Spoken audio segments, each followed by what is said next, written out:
Hey guys, this is Cannonball Charlie at People's Bank Park, home of the York Revolution. You can see it's a beautiful day out there. The field's in wonderful shape, and we do take COVID-19, this pandemic, very, very seriously.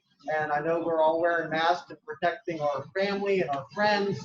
And just so you guys can hear me a little bit, we are going to practice social distancing, but I'm going to remove my mask just so that you can hear me talk a little bit. All right, so bear with me. I'll be right with you. Now, some of you are probably saying, hey, put that mask back on. You're ugly, right? But anyway, welcome to People's Bank Park.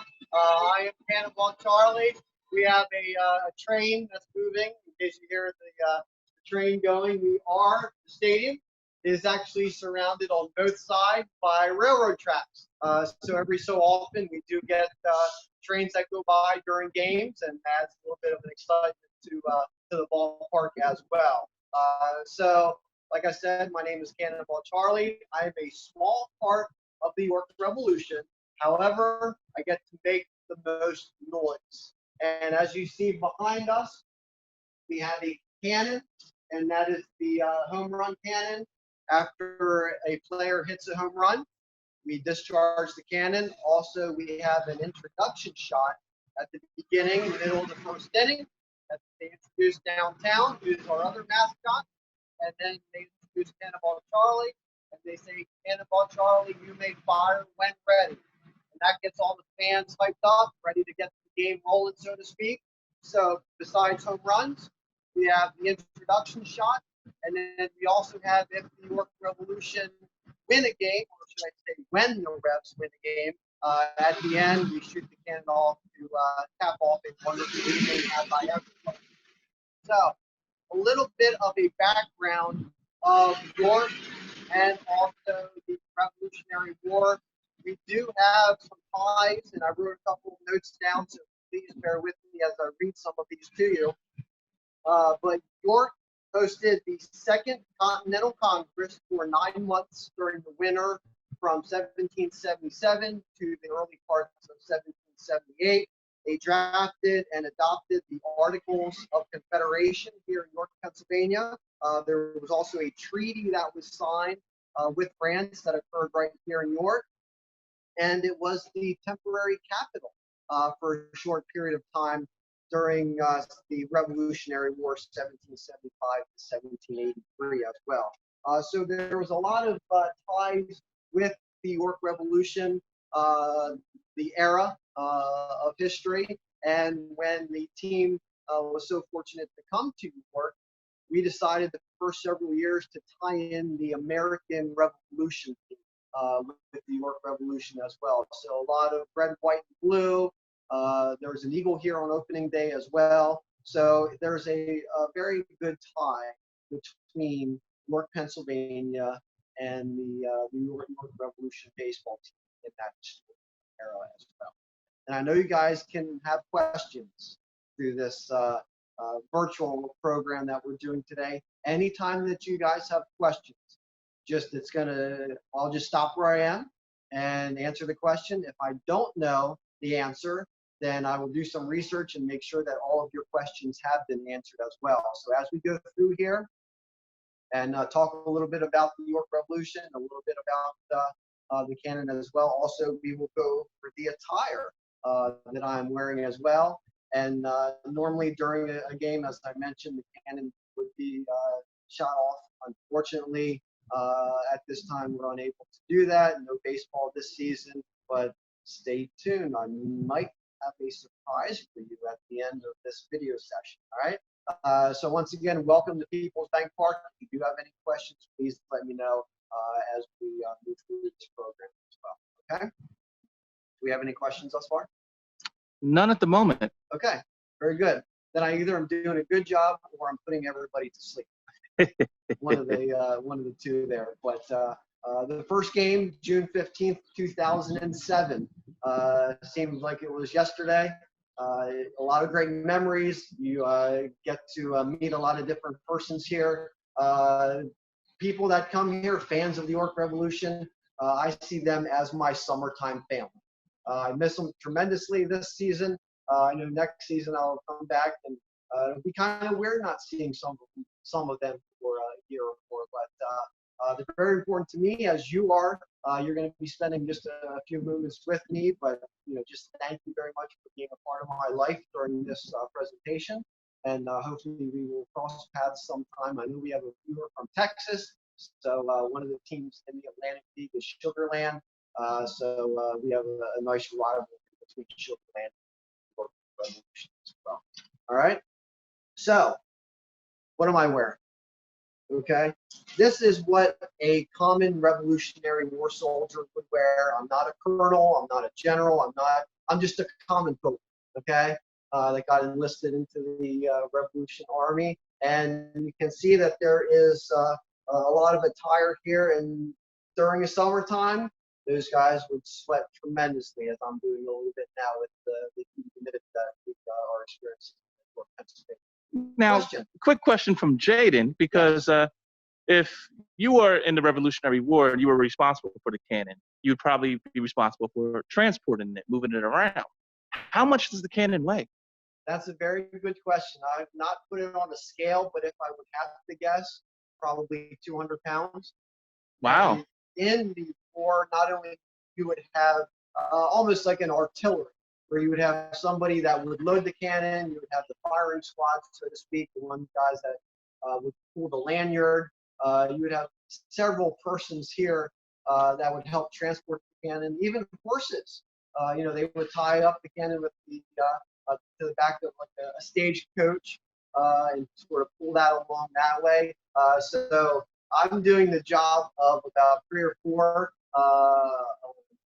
common revolutionary soldiers, which my pay does not reflect 3 or 4 persons, but I'll talk with the person in charge of Revs to see if we can get that accomplished. But it does take a team to put together the cannon as well. But yeah, I would say about 200, 250 pounds or so. And most of it is in the barrel, and we'll take a look at that closer when we get to that point as well.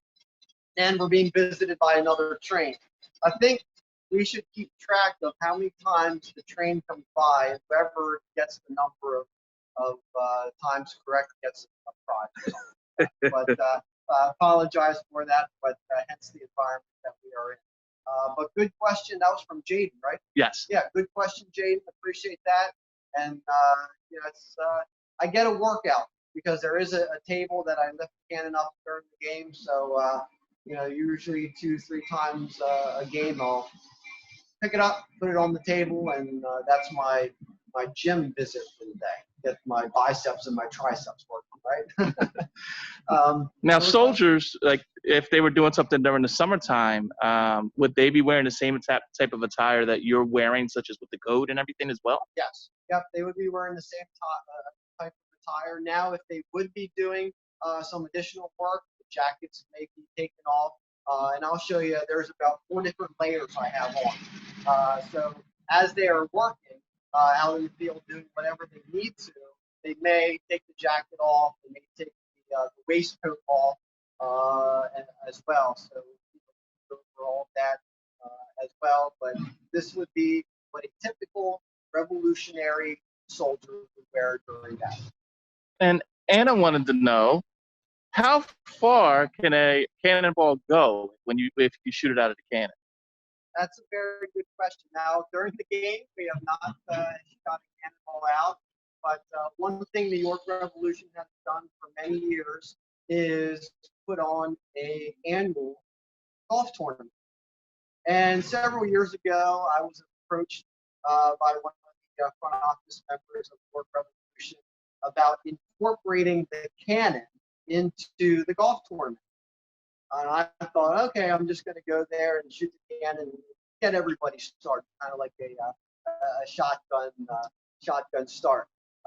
So they said, well, we're not going to quite do it that way. So what they decided to do is put the cannon on a par 5 hole, which par 5s, that's typically the longest hole on a golf course, and put a little bit of gunpowder in there, put a golf ball in there, and shoot the golf ball as their tee shot. So if I would use the normal amount of gunpowder that I do during a game, a cannonball or a golf ball would go about 750 yards.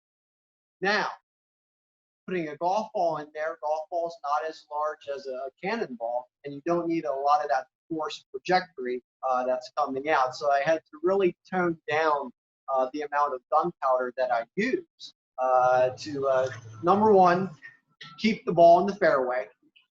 Number two, don't overshoot the green, and I would have a bunch of golfers mad at me. So I had to tone down the amount of gunpowder, and the record for a golf ball being shot out of the cannon with 1 tablespoon of gunpowder is 413 yards. So what I would like the Revolution to do, and what I'm trying to do, is become very accurate, become very good with using the cannon on the golf course. And then I would take the cannon on the golf course and a putter, and that's all I would need. But the officials here at the New York Revolution have not granted that request of me taking the cannon out to use it around the golf. Now, I knew these questions were going to come up. Efren had a question about, has the cannon ever been fired and something accidentally hit someone or something? And Katie wanted to know, as far as safety-wise, how do you go about making sure that everyone's safe before you fire something? Very, very good question. We take safety very, very seriously here at the New York Revolution. Regarding to my training, once a year I have to sit through a firearms class. Even though we do not shoot anything out of the cannon, do not harm anybody that way, it's just a lot of smoke and a lot of noise, so to speak. I still have to sit through the course, understand it is an actual firearm. But as far as safety, getting to the second question first, we do have a PA announcement that we have. What we do is the PA announcer will come across the PA system, and they'll first introduce Downtown, who's a mascot that we have here at the New York Revolution, an eagle, blue eagle, which ties in the American Revolution as well. But they introduce Downtown, and then they introduce Cannonball Charlie. And they make that announcement that, hey, fans turn to right center field. Tradition that has been here at the New York Revolution is the Revolution Cannon. For every home run, it'll get shot, and every time we win the game, that's also included. So the announcement is made throughout the stadium to make people aware that this is going to go off as well.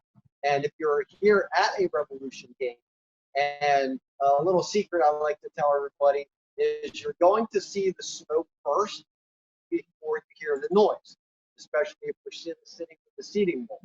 So if you see the smoke, shortly thereafter, if you want to cover your ears, you may do so as well, but you always see the smoke first, and then you hear the sound afterwards. So that PA announcement really lets the fans understand what's going to be happening. And then could you remind me of the first question? The first question was there ever any accidents with the cannon? Or to expand on that, like, was there like a story that you have with the cannon where maybe it didn't work properly or something of that nature? There has been misfires every so often, and I always look operator error first of all. I take 100% of the responsibility if a misfire does happen. There's been probably about 10 or 12 of them over the years as far as misfires too concerned. And one thing that helps kind of start the spark is a primer cap. And that's one thing. It's attached to a lanyard. And sometimes I will pull that lanyard and it will spark above the barrel and nothing will happen. So every so often the primer caps do not operate properly, and I take full responsibility on that.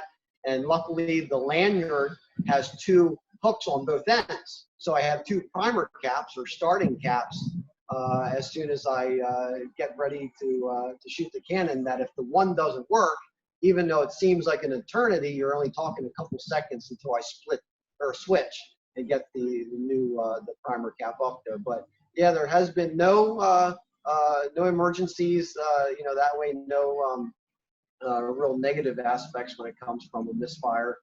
Just be like 5,000 eyes are on Cannonball Charlie. What the heck happened with that? But very good questions. So there's been a few other questions. Katie wanted to know, would it hurt your ears if it goes off? And I will say that you guys do use earplugs, right? Yes. Yep. Every time I fire the cannon, let's see, I think we do have earplugs that I wear. You guys kind of sort of zoom in on those. Hearing protection, very, very important. These are rated higher than some of the normal foam hearing protection that you guys may see online or available to purchase at racetracks or shooting galleries, things like that. But yeah, it will definitely hurt your hearing. And back in the Revolutionary time and the Revolutionary War, they did not have earplugs. They would put cotton in their ears. They would put cloth in their ears, just something to dampen the noise. But many soldiers went deaf just because that hearing protection wasn't the greatest. And someone else, I believe it was Katie, wanted to know what kind of cannon is it? Like, is it there's another sports team, the Tampa Bay Buccaneers, that fire a cannon. Is it like the same kind of cannon, or is it something different? This one is actually a replica of a Revolutionary style cannon, and the size of it is based on a signaling cannon that would be on the deck of a ship. So if two ships are out in the ocean, and one, especially at night or during a storm, if they are coming close to one another, they're going to go ahead and set that off. Once again, they don't put any type of ammunition in there, any type of cannonball or anything. It's basically an awareness for the other ship to say, hey, you're in our path, or we're coming through, etc. So the size of it is based on a signaling cannon that's found on the deck of the ship, but the overall construction of it is based on a smaller scale of a Revolutionary style cannon. Wonderful. And we've had a few people who have asked if we would be able to fire the cannon today. I don't know if we're going to be able to, guys. So I'm sorry about that, but I don't know if we'll be able to. But we're still going to talk about a bunch of fun stuff that has to do with the cannon itself, right? Yes, sir. Absolutely. Yeah. So stay tuned. May be able to work something out. But yeah, wonderful questions. Keep them coming. And even if it's related to the baseball team, if I don't know the answer, I'll just say I don't know, and then we'll figure out a way to get back to you on that. So I think we were at the attire that I was wearing before these questions started to roll in. But this is the general attire for the Revolutionary soldier, and if it does get warmer, they do take their jackets off. They shed some of their layers as well. But I think the first place we'll start is the feet. All right, so if you take a look at the shoes, one thing that you'll notice is there's no shoelaces. There are buckles. And this is pure leather. And if you do get water on the leather, it will deteriorate over time. But these are exact replicas of what the Revolutionary soldiers would wear. And you'll notice that they are square-toed shoes. So what does that mean, being square-toed? Yeah, square-toed shoes. Unlike the shoes we wear today, back in the Revolutionary period, there was no left or right shoe. So when they would get new shoes, they would wear them, and if one would start to wear a little bit more, guess what they would do? Switch them. So with not having a right or left shoe, it looks kind of funny, but that's how it was, and they didn't have a lot of money back then as well. So they tried to make the shoes last as long as they could. And they'll sell the shoes back in the Revolutionary period. They would sell the shoes without the buckle. And there's all sorts of, this is just common buckles to close the shoes here. But they've had, real fancy ways to close a buckle whatever term you want to use. And of course, the higher in society you are, like the upper echelon, you would get more fancy buckles. But they would actually sell the shoes and the buckles separately, and no left or right shoes. And they were not made for running, as a lot of us have had sneakers over our lifetime. They are not made for running at all. Now, as far as you, Cannonball Charlie, you fire the cannon for the York Revolution. You don't fire it for other teams, correct? No. Now, one interesting story there is several years ago, we have another team that's part of the Atlantic League of Professional Baseball in our same division, the Lancaster Barnstormers. And there was one time where York went over to Lancaster, and they thought it would be a good idea, the Revs, to actually take the cannon over to Lancaster. So transported it over to Lancaster, and I was set up on the warning track on the visiting side where the Revolution team was. And Revolution, all of their team, all of their coaches got introduced. And when they introduced the last player for the team, then that's when Cannonball Charlie decided to shoot the cannon off and make all the Lancaster Barnstormers fans aware that, yes, Cannonball Charlie is in the building, so to speak. And that was a once and done thing. I was not invited back with the cannon after that. So that's a little fun little tidbit, fun little story that I have. And Lancaster's not that far away from York, so it's kind of fun to go over there and show the Lancaster Barnstormers fans we have our own artillery in York. By the way, type in the chat if you've ever been to Lancaster or York. I'd be curious to see how many people here have been in either area. And then we have high socks, and those socks go clear up past the knee, and it was just to keep your legs, because with firing the cannon, I mean, I've read stories from history books and online as well, that when they would run out of cannonballs, they would run out of that ammunition, they would put broken pieces of forks and spoons and rocks, anything that they could find in a cannon, just to shoot that off and try to harm the enemy that way. So the socks help protect the pool, especially on warm days. You don't have real long and all sorts of colors of socks. Of course, the higher soldiers in the revolutionary battle battalions, things like that, they would have different color socks, things like that. So we have socks there made out of cotton. Okay, cotton's a very, very important crop.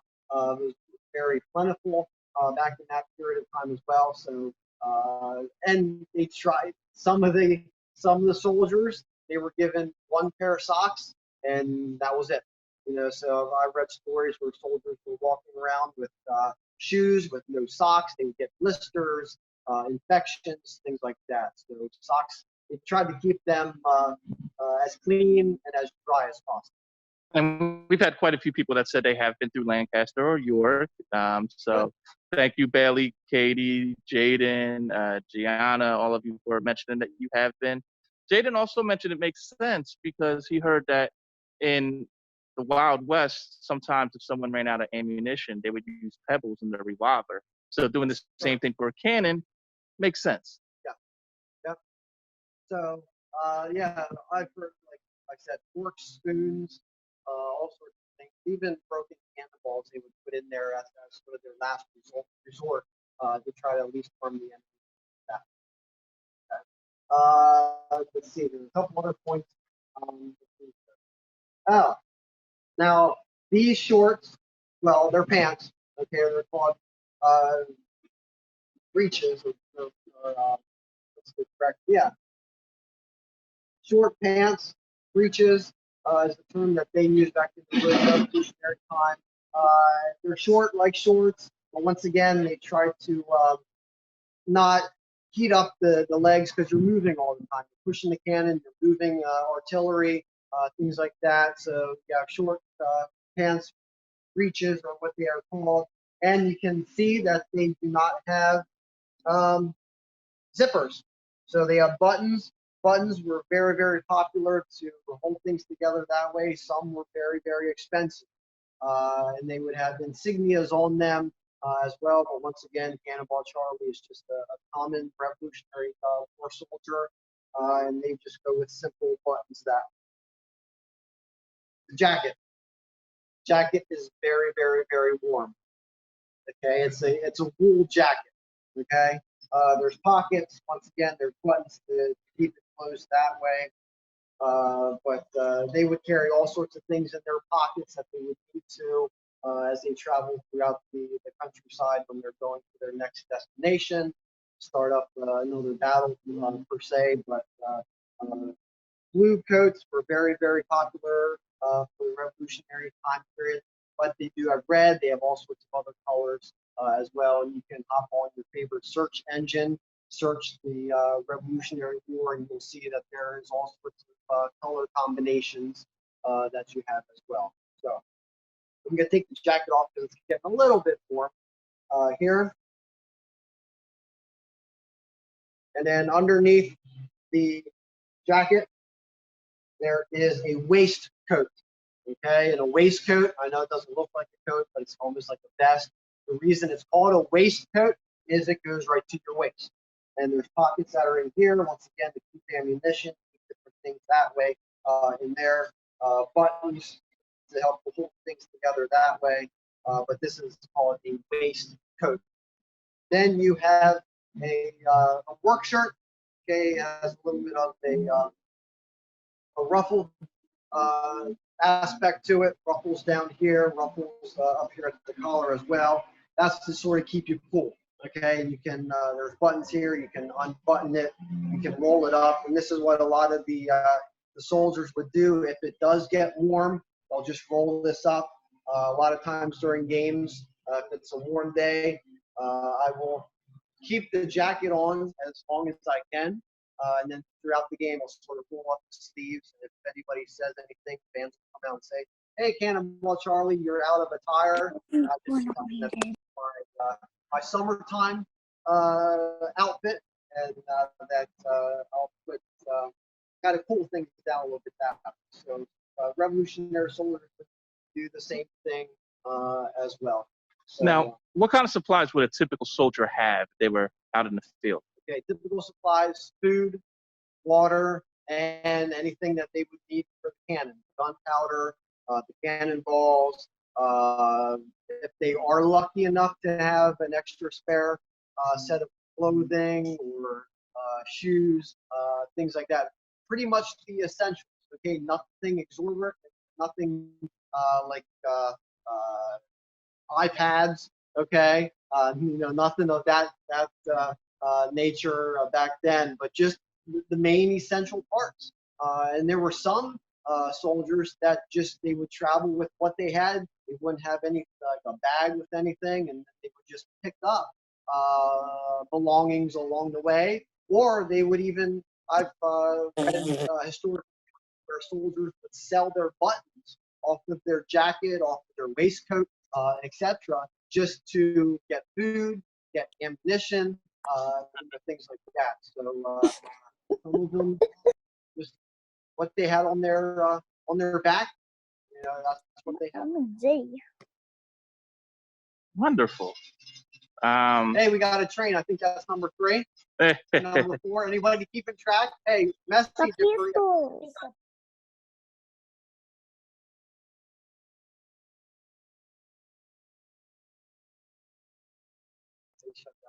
And finally, I can't forget about the hat. Okay, this hat was worn by not only cannoneers but also riflemen as well. And you'll notice that there are 3 corners to the hat. This is called a tri-corn hat. That's 1, 2, 3, kind of like a triangle. And if they were in battle, if they were just marching and they were walking along and they knew they were not going to be in combat or anything, they would actually wear it like this. So they could see everything, they could see where they were walking. If they were firing a cannon, if they had a rifle like that, and the sun was out. They don't have sunglasses, okay, back then.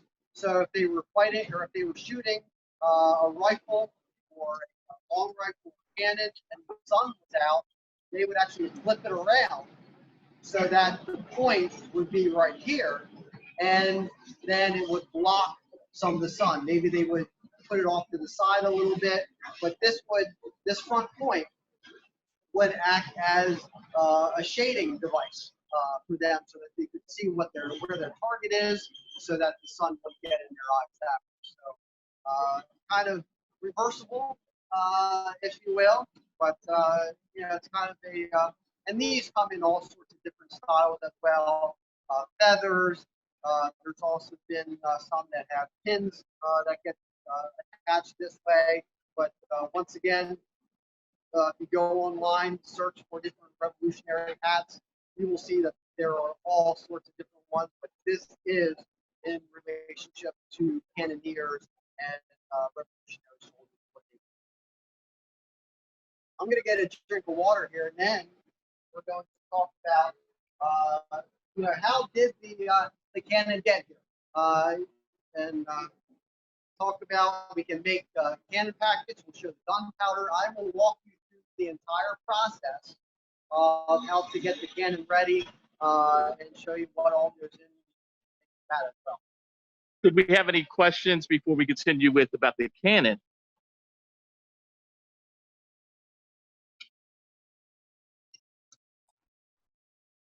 I don't see any other ones in here. You have any? You can type it in the chat in case we missed it, but I don't see any questions at this time. Beautiful. Okay. Go right ahead, Cannonball Charlie. Very good. Thank you, guys. I'm going to get back in uniform a little bit here. But as I mentioned, the first several years of the York Revolution, I've been here since July of '07. So I've seen a lot of changes here at the stadium. And I think the first 3 years or so, the York Revolution tied into the American Revolution. Currently, we're in the Industrial Revolution, where we're focusing on a lot of the industrial organizations in the area and things like that. So first couple years, American Revolution, and there was a company in the York area that makes tanks and all sorts of things for our armed forces called BAE Systems. And because York has a tie to the revolutionary period of time, and BAE Systems were here as well, they thought it would be a wonderful partnership between the Revs and BAE to bring a cannon to the York Revolution.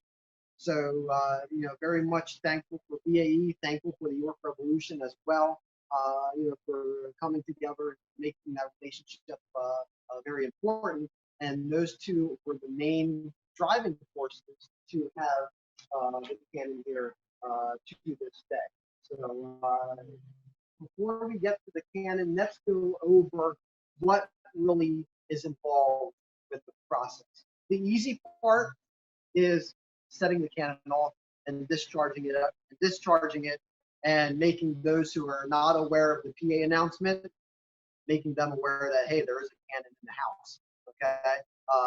But there's a lot of things that go into it. The preparation before and after a game. I want to make sure everything is clean, everything is smooth, ready to go for that. So there's a lot of different things that I will show you that gets involved with preparing the cannon so that we are ready for as many home runs as we are.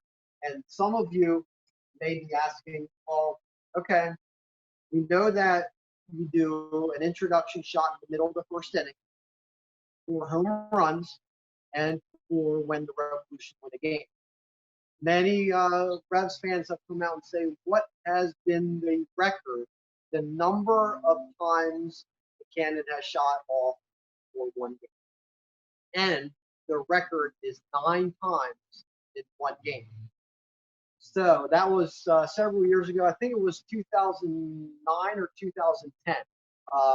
And we had the introduction shot, so that was number 1. And there was 6 home runs. 6 home runs in the game, so that's 7. They won the game, which was 8, and that win also clinched the playoff spot for that as well. So Cannonball Charlie, being very efficient and knowing what that meant, snuck one in at the end of the game as well. So the record is 9-time in one game for the Cannon to set off that. So first thing I would like to show everybody is a ramrod. And I think what we're going to do is, let's see, let's not use this one. Let's do something. Hey, you guys are tuning in. There's one from Texas, and I don't know how many other persons that we have viewing this, but I think I'm going to do something very special for you guys. So what I think I'm going to do is, let's go into my bag of tricks here.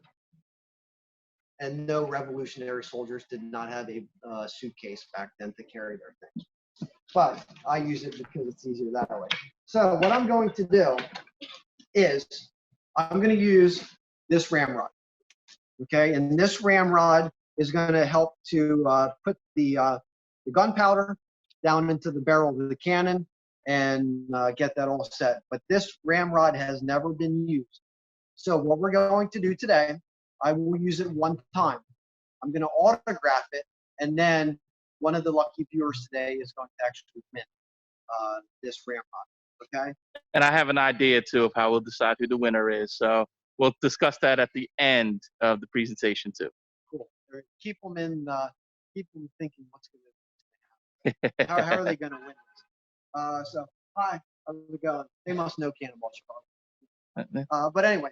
And automobiles were very popular in Revolutionary time. Automobiles were very, very popular in Revolutionary time as well. But anyway, this ramrod is going to go to one lucky winner, and I'm going to use this today. So this is very important to the actual cannon. It pushes the gunpowder down the barrel, and we'll get into more discussion about this later on. So let me put this in a safe place so that we don't.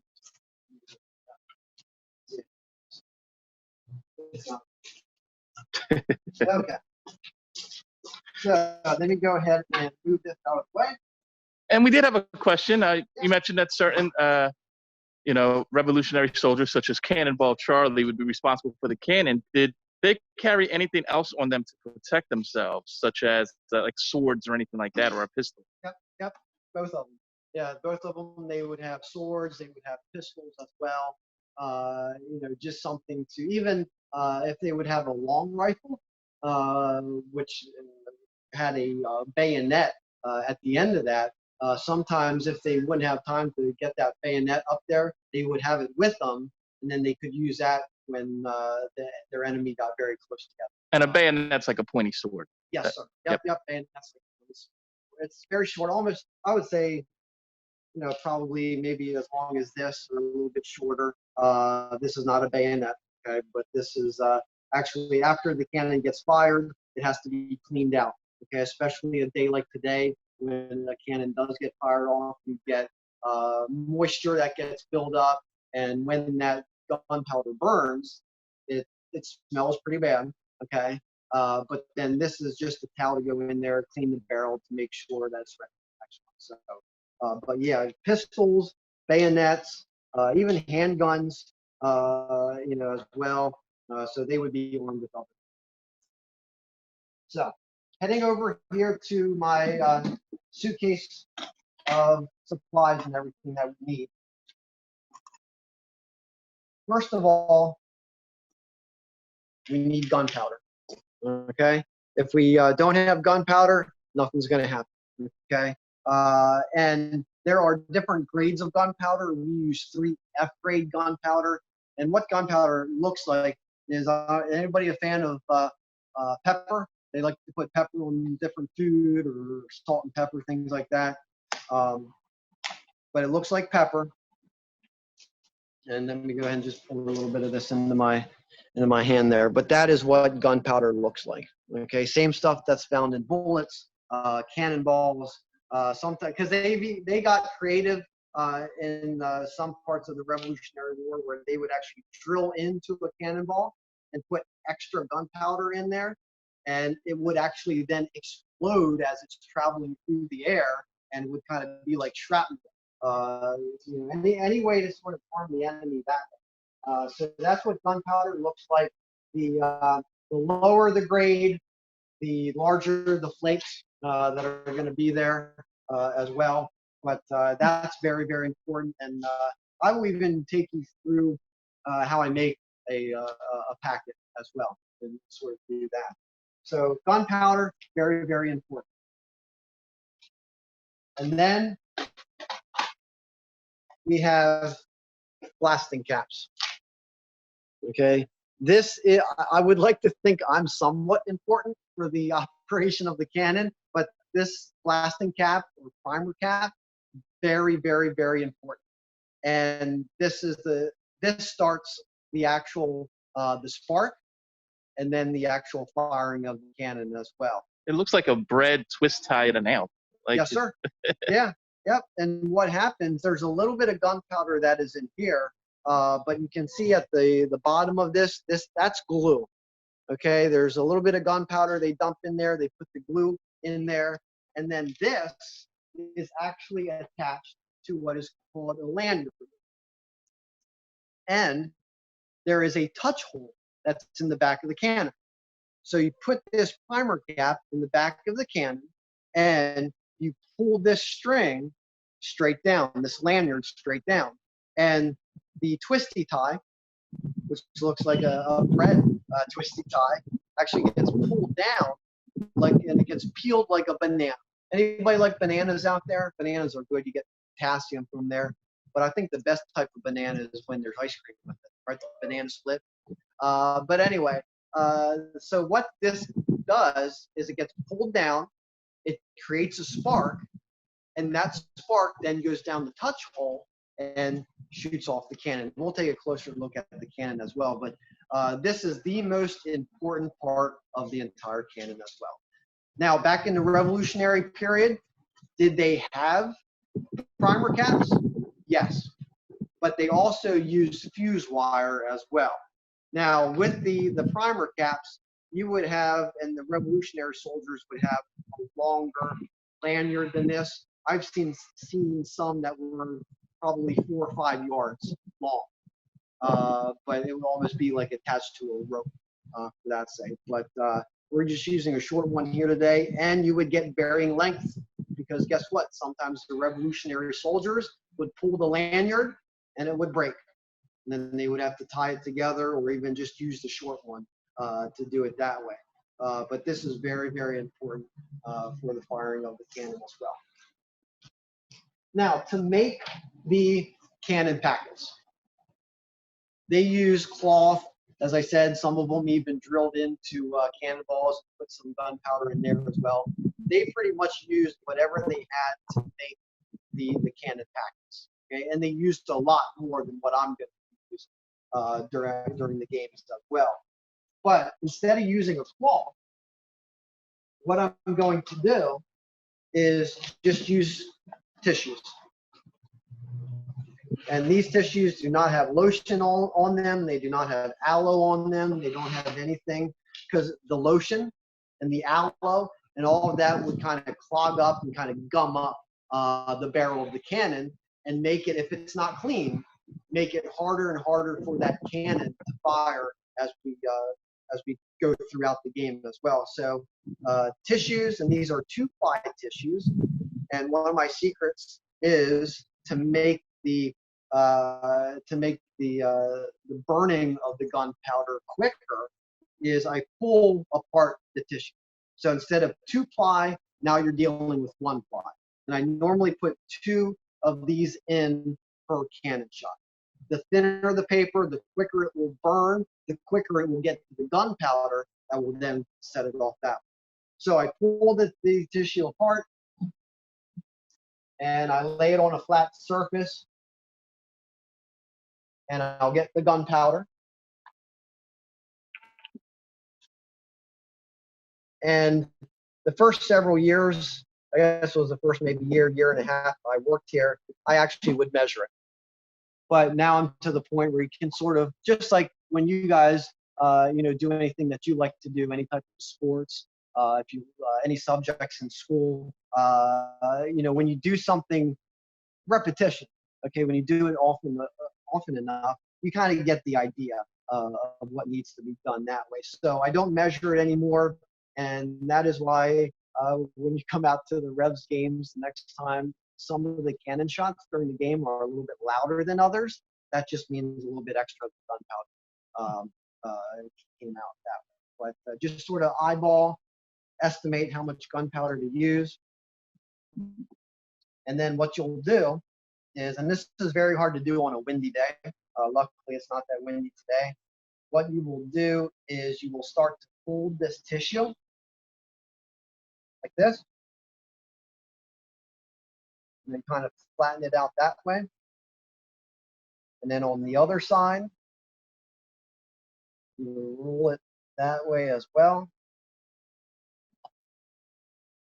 And then you'll fold both ends, almost like you're making a little bit of a pillow. And that way. And then I'm going to hold that, put this down here, and then I'm going to get a little piece of tape, which, let's see, where did I put my tape at? Here we go. So once that's rolled like that,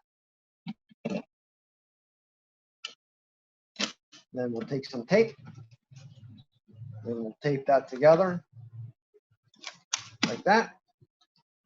And there is one cannon packet all ready to go. So what I try to do is before the game starts, I'm very optimistic. Every time the Revs play, I want them to make me run out of gunpowder. And a pound can of gunpowder will get me anywhere between 8 to 10 cannon shots. So I try to make, because I know the introduction shot's going to happen in the middle of the first inning, and then the home runs, and then hopefully the Revs will win at the end of the night as well. So I always try to have between 4 and 5 sets of packets. So that means anywhere from 8 to 10 of these packets ready to go.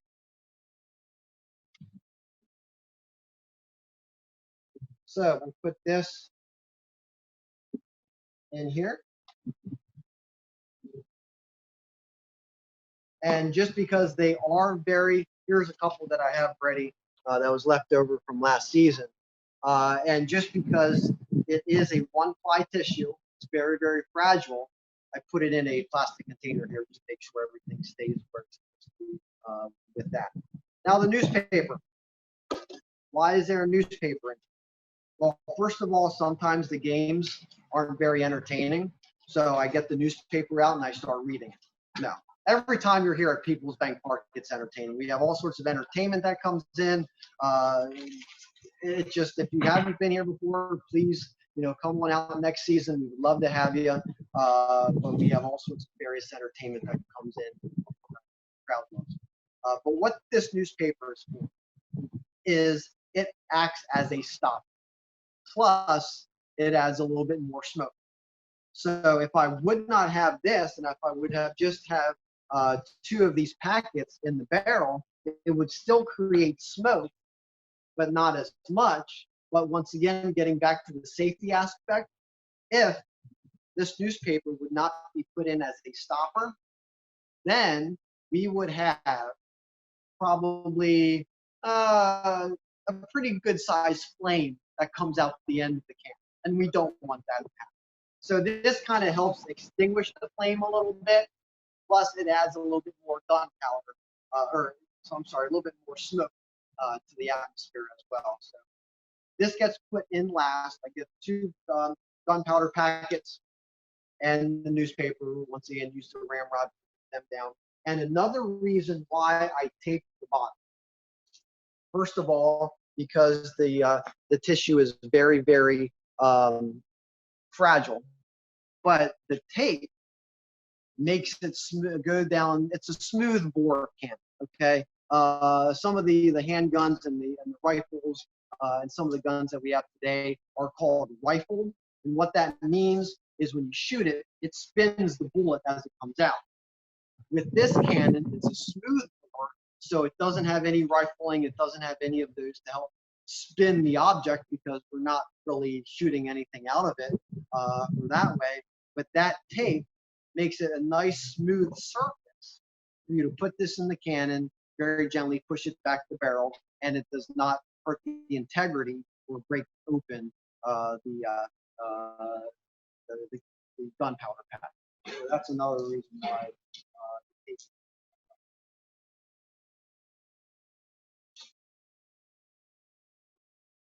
And why don't we take a look at the cannon?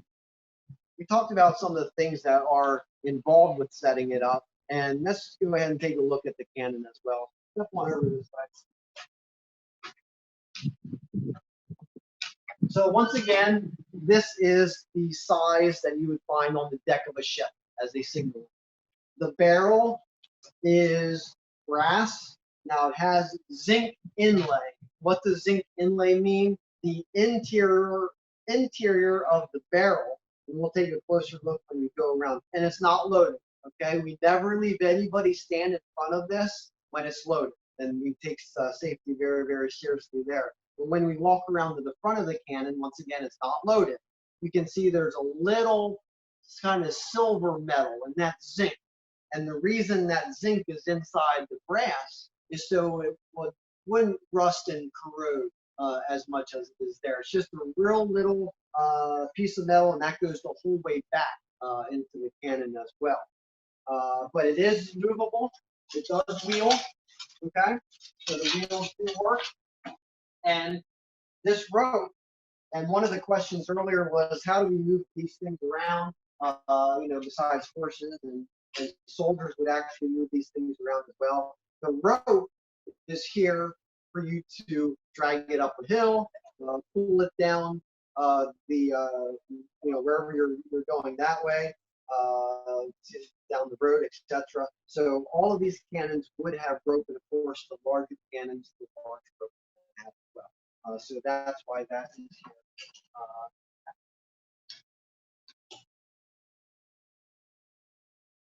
And let's look at the front. So here's the front. The diameter is a little bit less than 1 3/4 inches, which is perfect for golf ball. As our story mentioned earlier, I was privileged enough to take this on the golf course a couple times through the York Revolution golf tournament. And all I did there was put a little bit of tissue around the golf ball, and it would go down the fairway. This little light colored metal here, that's the zinc. That helps it not rust and corrode as much. And then that is solid brass as well. And before every season, at least once a season, maybe twice a season, I will take the barrel to a local company that does polishing for all sorts of metals. And we get that polished up, make it look nice and pretty for the opening day for most of the season. So.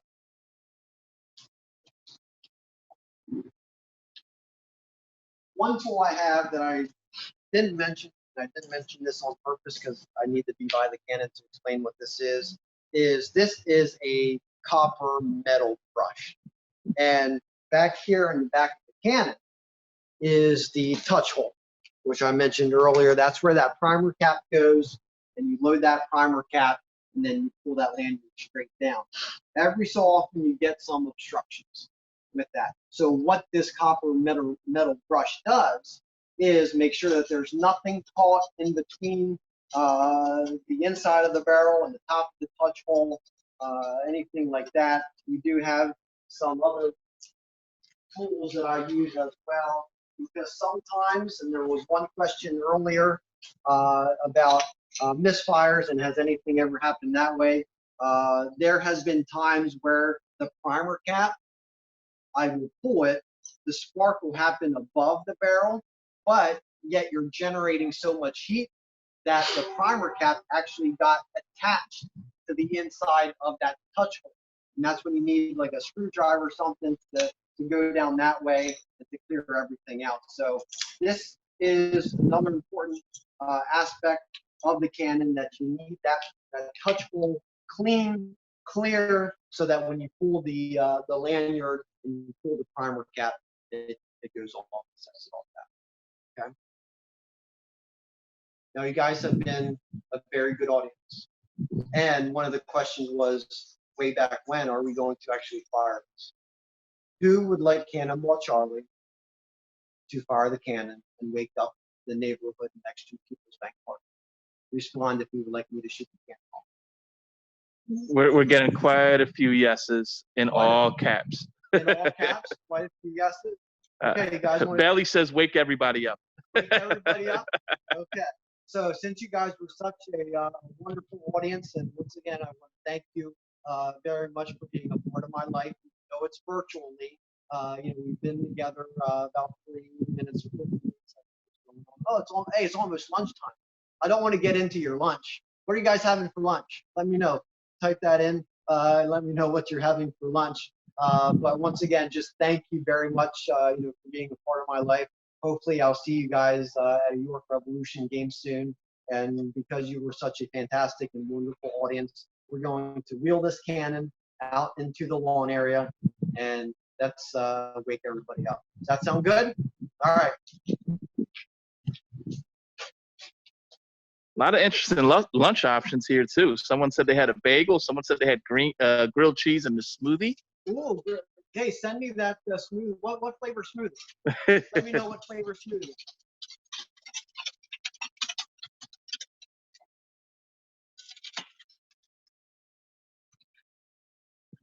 Strawberry banana was the. Ooh, good choice. Good choice.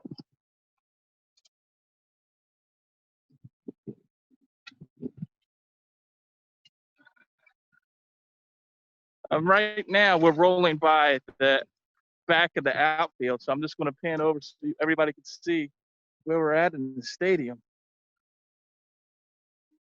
And someone mentioned this is a very big stadium. It is. It's really, really nice and beautiful, right in the middle of York, Pennsylvania. All right, the cannon is all set. So what I'm going to do, it might take me a minute or so, but I'm going to go ahead and get the gunpowder. I did not load everything in there because of the high humidity. Moisture will get into the actual gunpowder, and once that gunpowder gets wet, it's no good. It's not going to fire that way. So give me about a minute or so. I'm going to go get all my supplies. We'll bring this back over. If you want to start having some of your lunch a while, you can, but I will be right back, and we'll get this thing fired up and wake up the neighborhood. So this is the commercial break. This is brought to you by the York Revolution professional baseball team in York, Pennsylvania. Come on out, see the cannon, see all sorts of the sights and sounds and all the entertainment that we have, and we'll be back shortly. And while Cannonball Charlie is getting everything together, does anybody have any questions about what we've heard so far? Anything about the cannon, the Revolutionary War? Matter of fact, let me ask you, could someone tell me around what time period the Revolutionary War was? What years?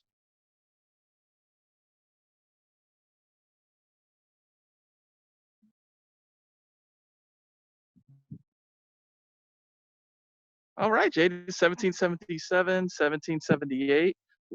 What year was the Declaration of Independence signed?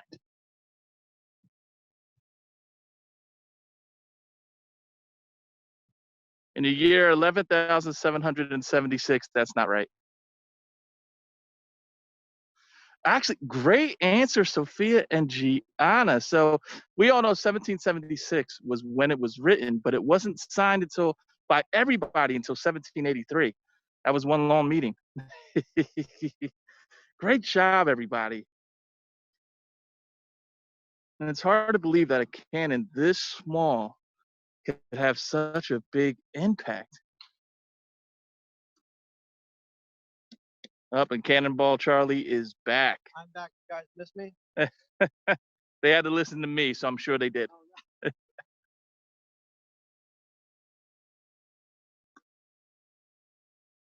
That's right. A 7-year-long meeting would not work over Zoom.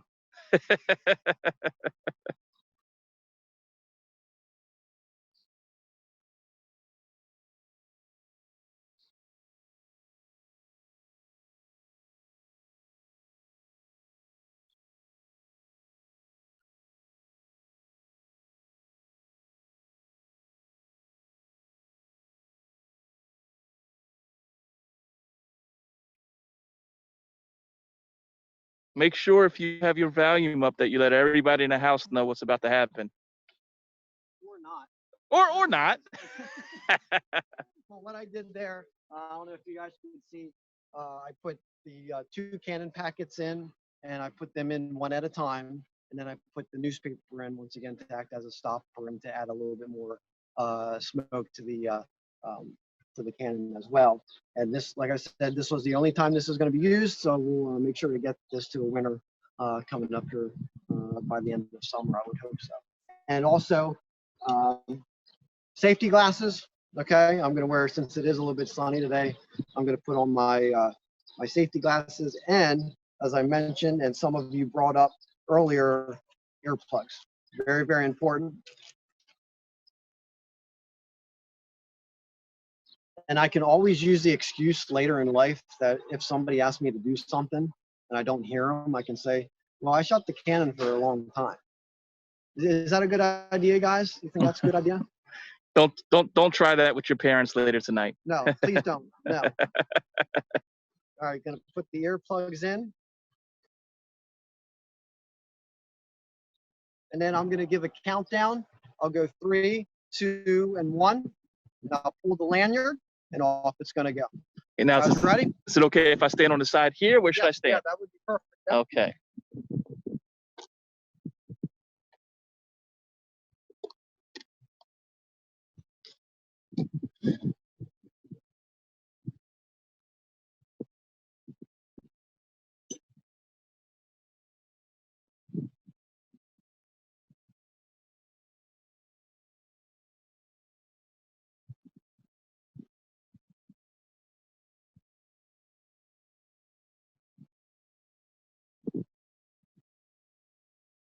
Okay, you guys ready?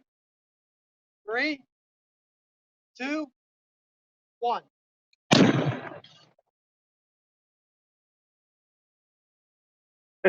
Hey, this is Cannonball Charlie from the York Revolution. Thank you very much for tuning in today. Enjoy the rest of your day. Stay safe, stay healthy, and we'll see you here at People's Bank Park. Before we go, I want to make sure if anyone has any questions, please ask. You also mentioned that what was the tool again that you used to put everything in? Is ramrod? Ramrod. Yep. Yep. Ramrod. That pushes all the gunpowder and everything down into the barrel, because when I pulled that lanyard, that primer or the spark actually forces down into the touch hole, and that primer cap was actually sitting on top of those 2 bags of gunpowder. So when you pull that lanyard, you create that spark, on off it goes, and this is the only thing that's left from the primer cap. Oh wow! So that's the part that gets peeled like a banana. It creates that spark, and off it goes. Now you did mention that you might be able to give the ramrod away to somebody. Is that correct? You're going to autograph it? Yep. I'm going to autograph it, and I'll put today's date on it, and hopefully some lucky winner up there will remember this and add it to their baseball collection. So I'll tell you what, everybody, and hopefully everyone can listen to me and hear me, and we'll mention it one more time before we get off. The way that you can enter the win it, you have to email us. What is the record for how many times the cannon has been fired during a York Revolution game? Good question. So we had already said it. If you missed it, the video is going to be up on YouTube. You can watch it again. What you'll want to do is you don't want to text it here in chat. You'll email us. And when you email us at info@pabcsk12.org, and Miss Val will go over that again, we'll pick a random winner and we will mail you the autographed ramrod. So, by the way, the answers that came up were the correct answer. So if you didn't know, now you know. But all right, any other questions? And I don't think there is. Ms. Val, was there anything else that you wanted to cover before we let Cannonball Charlie go and clean up some of this paper that went out when we fired the cannon? Yes, the ground. Well, thank you so much, Cannonball Charlie, for all of your knowledge and sharing everything with us. It doesn't look like we have any more questions, but I think everyone really enjoyed that. So thanks again for sharing your time and your knowledge with us. Excellent. Thank you very much for the invitation. Take care. Thanks. Take care. Alrighty, so I'm just hopping on here just to give you guys a quick couple reminders. Thanks again for joining our summer session today. We really hope you enjoyed it. I'm sure some of you guys are ready for some lunch now, so I'll keep this brief. But as a reminder, this is going to be, or this has been recorded, so it will be on our YouTube page. Also, be sure to check on our website and our Facebook page for more events coming up that you can sign up for. And be sure to enter the giveaway. Again, you can email. I'm gonna just put it in the chat one more time. That's info@pacsk12.org. And I'm also gonna put in the link to where you can get the summer passport YouTube channel. You can just look for PA Virtual Charter School. If you just type that into YouTube, you'll get our page. And we do have a playlist with all of our summer camps. So Anna, you can check that out. It actually has all of our past summer sessions that we've uploaded. So this one will be up there in the next 48 hours if you guys do want to rewatch it or show it to a friend. So thanks again, everybody. I hope you guys have a great rest of your day. I hope to see you guys in another camp session very soon. Take care.